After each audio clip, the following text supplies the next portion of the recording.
So hi hello welcome back to my channel. कसे आहात तुम्ही सर्व? आय होप तुम्ही सर्व एकदम मस्त असाल आणि स्वस्त असाल. सो खूप दिवसांनी आज मी ब्लॉग अपलोड करत आहे.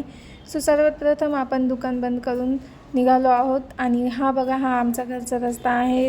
रस्त्याला मस्त असे तिरंगा लाईट लावलेले आहे. तसेच खासदार राजाभाऊ वाजे यांचे होर्डिंग पण लावलेले आहे. हा रस्ता कोणता आहे हे सिन्नरकरांना नक्कीच माहीत असेल. माहीत असणाऱ्यांनी मला कमेंटमध्ये नक्की कळवा. सो हा बघा, हा आमच्या घरी जाणारा रस्ता ओबडधोबड. आणि इथे आम्हाला जे समोर दिसत आहे तिथे आम्हाला मिळतं आरोचं पाणी, जे पिण्यासाठी सर्व लोक वापर करतात. आणि आम्ही पण तिथूनच पाणी आणतो बरं का. आणि हे बघा, ही आहे जंगलातील माझ्या साईशाची शाळा. साईशा जाते आणीवाडीला अंगणवाडीला. सो ही बघा, ही आहे साईशाची अंगणवाडी. इथे साईशा रोज येते स्कूलमध्ये. आणि हे आहे आमचं गाव. आणि आमच्या गावाचा रस्ता पण असाच आहे, ओबडधोबड. तिथे बघा, साईशा आणि साईशाचे बाबा आमची वाट बघत बसलेले आहे. आम्हाला बघताच साईशा पटकन परत आमच्याकडे आली आणि तिने बघा किती पावडर लावलेली होती. सो सर्वात प्रथम तिने मला प्रश्न विचारला, मला आज काय आणलं. आणि मी जे दही घेऊन आली होती बाजारातनं, ते दही पहिले मी व्यवस्थित भांड्यामध्ये काढून ठेवलं. नंतर पालक निवडायला घेतली, कारण की स्वयंपाकाचा बेत होता आणि मी जरा उशिरा घरी येते, त्याच्यामुळं फटाफट मी आवरायला घेते. आणि साईशा दिवसभर घरीच असते, तर तिला पण भूक लागलेली असते. त्याच्यामुळं मग पहिले स्वयंपाक करून मग थोडासा रेस्ट केला तर मला बरं वाटतं. आणि मग तिला पण भूक लागलेली असली तर ती फटाफट जेवण करून घेते. आता ही पालक मी काल घेऊन आलेली होती, ती मी न निवडताच फ्रीजमध्ये ठेवली, त्याच्यामुळं ती खराब झाली होती. त्याचे पानं जरा म्हणजे खराबच होऊन गेले होते. तर मग मी कशा तरी त्याच्यातून एका भाजीपुरते चांगले पालक निवडून काढली. ते बघा, एवढीच पालक उरली आणि एवढी खराब होऊन गेली. तर मी सगळे तयारी करून घेतली. जे मला भांडे वगैरे स्वयंपाक करायला लागत होते ते मी घेऊन घेतले. आणि कुकरची शिट्टी होत नव्हती म्हणून मी यांच्याकडे कुकरची शिट्टी साफ करायला दिली. हे बघा, हे आहे 1008 तांदूळ, जे आम्ही यूज करतो नेहमी भातासाठी. आणि ही आपली पालक जी आत्ताच इतक्यात आपण निवडून ठेवली. आता फटाफट मी कुकर लावून देणार आहे, म्हणजे एका बाजूला आपण भात लावून देऊ, एका बाजूला भाजी वगैरे, आणि चहा पण करून घेऊ मस्तपैकी. आता मी मस्त तांदूळ वॉश करून घेणार आहे, कारण की त्याच्यातला स्टार्च निघून गेला पाहिजे. व्यवस्थित छान स्वच्छ धुवून मग आपण कुकर लावून घेऊ. हे बघा, व्यवस्थित मी त्याच्यामध्ये पाणी वगैरे ॲड करून घेतलं, जेवढं आपल्याला भात बनवण्यासाठी पाणी पाहिजे तेवढं. सोबतच मीठ वगैरे टाकून आणि कुकर आपण लावून घेऊ मस्तपैकी.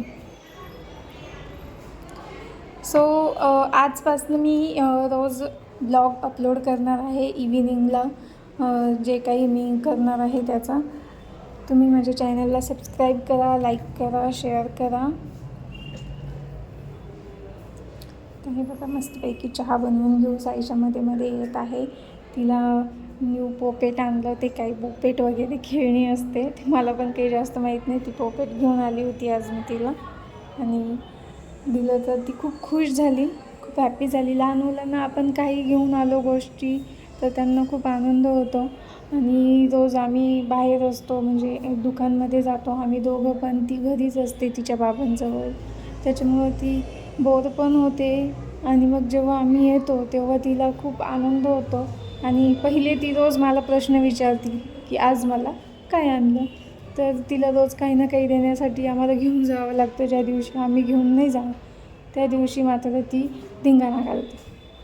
सो इथे आता आपण पालकच्या भाजीमध्ये टाकण्यासाठी शेंगदाणे आणि मिरच्या व्यवस्थित दळून घेऊ. चहामध्ये मस्तपैकी आलं टाकलं आहे. पहिल्यांदा बिना दुधाचा चहा बनवणार आहे मी. साईशाला आणि तिच्या वडिलांना बिना दुधाचा चहा लागतो, त्याच्यामुळं ती त्या दोघांसाठी बिना दुधाचा चहा बनवून घेते. आणि नंतर मग मी माझ्यासाठी दुधाचा चहा बनवणार आहे. ॲक्च्युली दुधाचा चहा फक्त मीच पिते, त्याच्यामुळे मग त्या दोघांसाठी मी बिना दुधाचा चहा अगोदर बनवून घेते आणि मग माझ्यासाठी सेपरेट चहा बनवते. सोबतच आपली मस्त कुकरची शिट्टी पण झाली आहे. आपण सगळ्या गोष्टी सोबत करायला घेतलं तर कसं टाईम पण कमी लागतो आणि फटाफट आपला स्वयंपाक रेडी होऊन जातो. मी जरा उशिरा घरी येते, त्याच्यामुळे माझ्याकडे ऑलमोस्ट कमी वेळ असतो, म्हणून मी पटापटा सगळ्या गोष्टी करून घेते. आणि बघा एका बाजूला लगेच मी पीठ मळायला घेतलं आहे. भाजी पण शिजत आहे. तसंच मी शेंगदाणे वगैरे शेंगदाणे आणि मिरची दोन्ही एकत्र दळून पण आणलेलं आहे. पीठ मळून झालं आहे. आता मस्त थोड्या वेळ आपण रेस्टला ठेवून देऊ पीठ. हे बघा इथे आपली भाजी, पीठ आणि आता आपण जो चहा बनवून ठेवला मस्त पिऊन घेऊ. थोडंसं तिथे माझा रेस्ट होऊन जातो.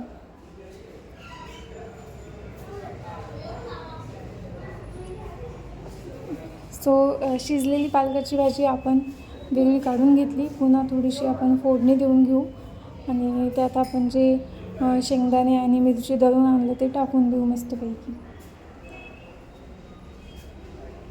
आणि पालक पण दळून घेऊ. ॲक्च्युली 2 पद्धतीची पालक आपण बनवू शकतो. मेथीच्या भाजीसारखी आपण चिरून घेऊन पण बनवू शकतो, पण मी इथे आज दळून बनवणार आहे, शिजवून घेऊन मग दळून. तर त्याची मस्त अशी पेस्ट झाली का मग ती पण चवीला खूप सुंदर लागते, खूप छान लागते. तुम्ही पण एखाद्या वेळी ट्राय करा, तुम्ही जर अशी बनवत नसाल तर. हे बघा इथे आपली भाजी पण झाली, म्हणजे आता आपला भात पण तयार झाला, भाजी पण झाली आणि आता फक्त आपल्या पोळ्या बनवायच्या राहिल्या आहेत. मस्तपैकी पोळ्या बनवून घेऊ. सर्वात पहिले भाजीमध्ये मीठ टाकून घेऊ. मीठ जर नाही टाकलं तर भाजीला काही चव येणार नाही.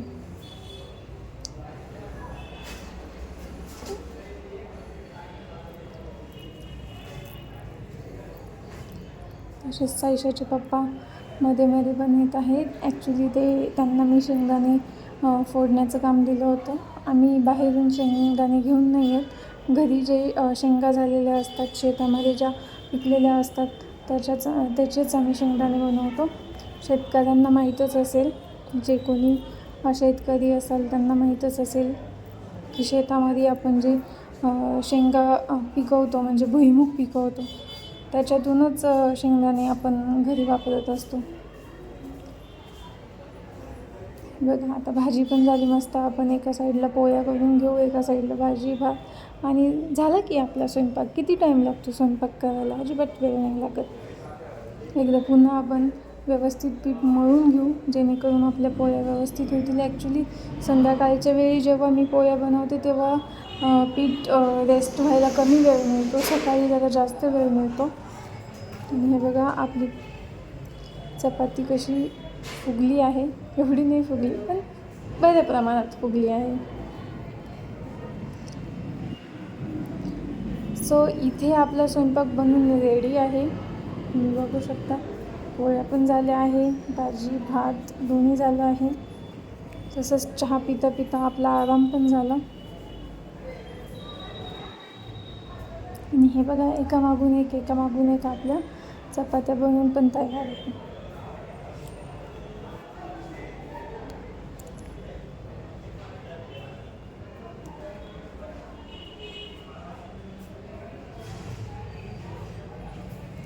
झाले का नाही व्यवस्थित आपल्या पोळ्या? बघा झाली शेवटची पोळी. आणि बघा इथे आपल्या सगळ्या पोळ्या लाटून झाल्या आहे व्यवस्थित. आता मस्तपैकी वाढून घेऊ आणि खाऊन घेऊ मस्त. चला मग तुम्ही पण जेवायला. बघा मस्त पालकाची भाजी, भात आणि पोळी. चला तर मग भेटूया उद्याच्या ब्लॉगमध्ये. उद्या इव्हनिंगला मी काय करणार आहे ते उद्याच्या ब्लॉगमध्ये. आजच्या ब्लॉगमध्ये एवढंच. Bye bye.